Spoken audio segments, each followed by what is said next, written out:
सवाल करिए। पूछिए भाई, कौन करे पूछेगा। आज जो प्रेस वार्ता की गई है किस संबंध में की गई है? आज हम सभी व्यापार मंडल के लोग यहाँ पर जुटे हैं। व्यापारी समाज के तमाम लोग यहाँ जुटकर आपसे यह बताने आए हैं कि जिस तरीके से केंद्र में जो सरकार मोदी जी की 10 साल रही है, उसने अपने अंतिम समय में व्यापारियों के खिलाफ एक बहुत ही खतरनाक कानून पारित किया, जिसे पीएमएलए कानून के रूप में आप पहले से जानते हैं। उसे जीएसटी से जोड़ देने के कारण व्यापारियों के मन में बड़ी ही निराशा है और व्यापारी इस कानून के बाद खुद के लिए बड़े खतरा महसूस कर रहे हैं। और आने वाले दिनों में जिस तरीके से पीएमएलए कानून से जोड़ने के कारण जीएसटी में की जाने वाली थोड़ी सी भी चूक को वो बड़े रूप में व्यापारियों को परेशान कर सकते हैं, इस रूप में व्यापारी देख रहा है। हम इसके खिलाफ यहाँ आपके सामने आए हैं। दूसरी बात, मैं यहाँ से उद्योग और वाणिज्य मंत्री के रूप में संसद में रहे अनुप्रिया सिंह पटेल जी से सवाल करना चाहता हूँ आपके माध्यम से कि उद्योग मंत्री रहते हुए इस कानून को उन्होंने पारित होते समय अपनी आपत्ति क्यों नहीं मिर्ज़ापुर के व्यापारियों की तरफ से दर्ज कराई।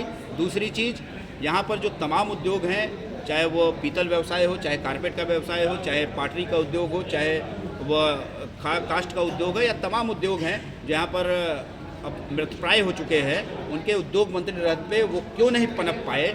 उनके लिए क्यों निर्यात की व्यवस्था उनके लिए उद्यम में प्रोत्साहन की व्यवस्था की गई? मैं यह सवाल उद्यम मंत्री से पूछना चाहता हूं आपके माध्यम से। आखिर जनता उन्हें और व्यापारी समाज क्यों वोट दे? यह बड़ा सवाल सामने आ खड़ा हुआ है और आने वाले समय पे व्यापारी समाज इस चीज़ को पूर्ण रूप से देख रहा है और आने वाले वक्त में हम इसका जवाब वोट के माध्यम से देने वाले हैं। मिर्जापुर में ऐसे कौन कौन से व्यवसाय हैं जिनको मतलब बढ़ावा देके मिर्जापुर का विकास किया जा सकता है? मैंने आपसे बताया, पीतल व्यवसाय है, कारपेट का व्यवसाय है, यहाँ पत्थर का व्यवसाय है, यहाँ काष्ठ का उद्योग है, यहाँ पाटली उद्योग है, यहाँ टमाटर का उद्योग है। नए उद्योग के रूप में टमाटर का उद्योग भी सामने आया है। राजगढ़ में बहुत टमाटर 10 सालों में माननीय सांसद महोदया ने यहाँ के व्यापारियों को इंडस्ट्री लगाने के लिए जमीन तक उपलब्ध नहीं करा पाई हैं। आप ये समझिए, नया इंडस्ट्रियल एरिया नहीं बनाया गया। आखिर उद्योग मंत्री के रूप में मिर्ज़ापुर में उनकी क्या उपलब्धि है, उन्हें बताना चाहिए। उद्योग मंत्री के रूप में मिर्ज़ापुर के लिए उनकी कोई भी उपलब्धि नहीं है। सरकार ने उन्हें उद्योग मंत्री बनाया, चाहती तो मिर्ज़ापुर का कायाकल्प किया जा सकता था। फर्जी विकास यात्रा को यहाँ पर वो दिखला रही है, हम इसके खिलाफ हैं। फर्जी विकास यात्रा नहीं, सच्ची विकास यात्रा दिखाइए, जो आपने किया ही नहीं है। 10 साल से प्रधान आपके इस आपका जो विरोध है, जो मतलब गुस्सा है, यह मतलब सरकार के ऊपर निकल रहा है या यहाँ की सांसद महोदया के ऊपर? भाई सरकार के ऊपर है और सरकार के प्रतिनिधि वो हैं यहाँ पर, तो जाहिर सी बात है दोनों के ऊपर है। जैसे कि आने वाली सरकार बदल भी सकती है या वही हो सकती है। हम भविष्यवेत्ता हैं। नहीं, हमारा कहना यह है, तो जो सरकार आएगी उससे आपका क्या कहना रहेगा जिससे मिर्जापुर का विकास? जाहिर सी बात है, हमारा आने वाली जो भी सरकार हो उससे यही मांग है कि जीएसटी को पीएमएलए से जो जोड़ा गया है इसे तत्काल हटाया जाए। दूसरी बात, मिर्ज़ापुर के जो मैंने उद्योगों का नाम लिया है, उन सारे उद्योगों के लिए प्रोत्साहन की पूरी व्यवस्था की जाए। ओडीओपी में शामिल उद्योग के प्रोत्साहन की लगातार व्यवस्था की जाए। इसके अतिरिक्त जो उद्योग मर रहे हैं उनके लिए आधुनिक मशीनें, उनके निर्यात की व्यवस्था, उनके प्रोडक्शन क्वालिटी की व्यवस्था सुनिश्चित करना ये सरकार का काम है। हमारे जो व्यापारी इंडस्ट्रियल एरियाज़ में या इंडस्ट्रियल लाइसेंस के लिए परेशान हैं, उन्हें तत्काल सिंगल विंडो से इंडस्ट्रियल लाइसेंस दिए जाए, जीएसटी की रेट को कम किया जाए। इसके अतिरिक्त हमारे जो व्यापारी इंडस्ट्रियल लैंड की मांग कर रहे हैं, उसके लिए एक स्पेशल लैंड बैंक बनाया जाए, जिसे व्यापारियों को उपलब्ध कराया जाए, जिससे हमारा व्यापार उन्नत हो सके और तमाम प्रोत्साहन के साधन मिल सके। जिले के विकास और व्यापार के विकास के लिए हम लोग के यहाँ उद्योग बंधु सदस्य की बैठक होती है डीएम कलेक्ट्रेट के सामने।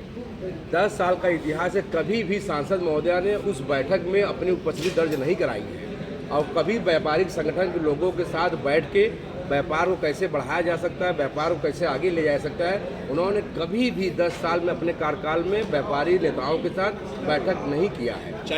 चाटुकार व्यापार संगठनों के साथ, चाटुकार व्यापारी नेताओं के साथ, चाटुकार दलीय कथित व्यापारी नेताओं के साथ बैठने से मिर्ज़ापुर का व्यापारी समाज उस चीज़ को नहीं बता पाएगा।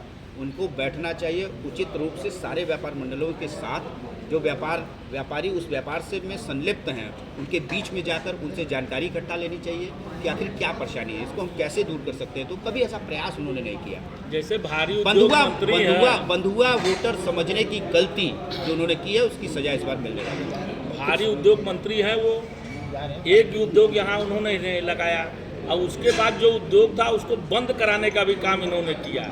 किसी उद्योग को बढ़ावा नहीं दिया अपने स्तर पर। आज हमारे 200 आज मेडल हमारे व्यवसायी जितने हैं। भी व्यापारी हैं वो सब त्रस्त हैं, भले अंधभक्त हैं, अंधभक्त होने के बाद भी जो है वो बहुत परेशान हैं। एक सवाल यह बनता है कि जो गुस्सा और जो विरोध आपका इस समय दिखाई पड़ रहा है, क्या इसके पहले भी कभी आपने सांसद महोदया को अवगत कराया इन सब बातों से? जाहिर सी बात है, जाहिर समय सी बात समय है। में हमेशा अवगत कराते सरकार रहे और हैं। जनप्रतिनिधियों को हम अवगत कराते रहते हैं। हमारे चिट्ठी पत्री सब जाती रहती है सरकार तक भी, और इन सब तक भी हमने अनुप्रिया जी को मिलकर कई बार ऐसे पत्रक दिए हैं पूर्व में, और कई बार हमने सरकार तक भी ये पत्र और ईमेल्स भेजे हैं, जिस पर कुछ पे कार्रवाई सरकार ने की होगी, कुछ पर कार्रवाई, ज़्यादातर पे कार्रवाई नहीं हुई है। और सांसद जी के माध्यम से मुझे लगता है कि एक भी समस्या का समाधान नहीं सब किया ठंडे गया, बस्ते में सब डाल ठंडे दिया। बस्ते में डाल दिया सबसे बड़ी बात बसपा के सरकार में हमारे अरौरों से पत्थर लखनऊ के पूरे स्मारकों में लगा है। हमारा पत्थर व्यवसाय 1 नंबर पे उस समय चल रहा था, मगर न जाने क्या हुआ कि विंध्याचल कॉरिडोर बना, काशी विश्वनाथ जी का कॉरिडोर बना, मगर मिर्ज़ापुर से एक भी पत्थर नहीं लिया गया। इसके पीछे न जाने क्या कारण था। गुलाबी पत्थर हमारे यहाँ मिलते हैं अरौरा से, जिससे हमारा पत्थर व्यवसाय भी इसमें मरा हुआ साबित हो रहा है। इतने कटर लगे, मशीन लगे हुए हैं, सब बंद होने के कगार में पहुंच गए हैं। हमारा पीतल व्यवसाय जो शहर के अंदर हमारी भट्टियां लगती थी, वो प्रदूषण विभाग छापे मार के उसको बंद करा रहा है। सरकार ने कहीं ज़मीन भी इनको नहीं दे पा रही है कि हमारे बेलन वहाँ लग जाए, हमारे मेटल व्यवसाय की जो भट्टियाँ चलती हैं वहाँ पर किसी लगे। भी व्यापारी का आज तक इन्होंने भला नहीं किया है 10 साल के अंदर। पीतल केवल व्यवसाय की व्यापारियों जहाँ के तक साथ बात है, छल किया है, पीतल हमेशा व्यवसाय की छल जहाँ होता तक रहा है बात है, व्यापारियों के साथ, और छल हमेशा इन्होंने किया है। केवल उद्योग बंधु की बैठक हमेशा जो चलती रही, उद्यमियों को बुलाया इन्होंने, लेकिन फर्जी बुलाया। कोई भी कार्य इन्होंने उद्योग लगाने का, उद्योग को बढ़ाने का, ये कहते हैं लोन देते हैं, लोन कहाँ दे रहे हैं? बैंक में जा रहे हैं, व्यापारी भगा दिए जा रहे हैं। देखिए, जहाँ तक पीतल व्यवसाय की बात है, पीतल व्यवसाय की बहुत पुरानी मांग है कि उन्हें कुटीर उद्योग का दर्जा दिया जाए। इससे प्रदूषण जैसी तमाम समस्याएं, इंस्पेक्टर राज की तमाम समस्याएं उन तक है, वो समस्याओं से निजात मिल सके। इसके लिए भी कोई प्रयास नहीं किया गया, कभी इसको जानने की भी कोशिश नहीं की गई। लोग चिल्लाते हैं, बताते हैं, लेकिन सुनने वाला कोई नहीं है। तो ऐसे जनप्रतिनिधि की क्या आवश्यकता है, ये सवाल व्यापारी लूटे जा रहे हैं जीएसटी विभाग में। कभी इन्होंने जीएसटी अधिकारी को लगाम लगाया? तहसील में जाके व्यापारी परेशान है, ठीक है, बहुत बहुत धन्यवाद। थाने में परेशान है। आखिरी सवाल, आपका संगठन मिर्जापुर का विकास कहाँ दिखता है, किस चेहरे में दिख रहा है? सराफा व्यवसायी परेशान है हमेशा। जो आवाज़ संसद के अंदर हमारे एक लोकल सांसद का प्रत्याशी होना चाहिए, वो कभी व्यापार और व्यापारियों के हित की बात कर सके, हम उसके साथ खड़े हैं। नहीं, कहाँ देख रहा है? मैंने बताया तो कि एनडीए वर्सेस इंडिया, दो ही फ्रंट है व्यापारी इस सामने। बार परिवर्तन जाहिर सी करेंगे। बात है, कहीं कहीं तीसरा फ्रंट भी है, तो अगर तीसरा फ्रंट जहाँ है वहाँ तीसरे फ्रंट के साथ लोग होंगे, और जहाँ एनडीए वर्सेस इंडिया है वहाँ जाहिर सी बात है इंडिया के खिलाफ इंडिया है, तो इंडिया के साथ खड़े होंगे। इस बार परिवर्तन होगा, परिवर्तन की बयार है, परिवर्तन की बयार है पूरे जिले में। व्यापारी एकदम शांत हैं, दिखावा में भले इनके साथ व्यापारी खड़े हों, लेकिन इनके साथ कोई व्यापारी नहीं है। सराफा व्यवसायी भी परेशान है, कपड़ा व्यवसायी भी परेशान है, बर्तन व्यवसायी भी परेशान है।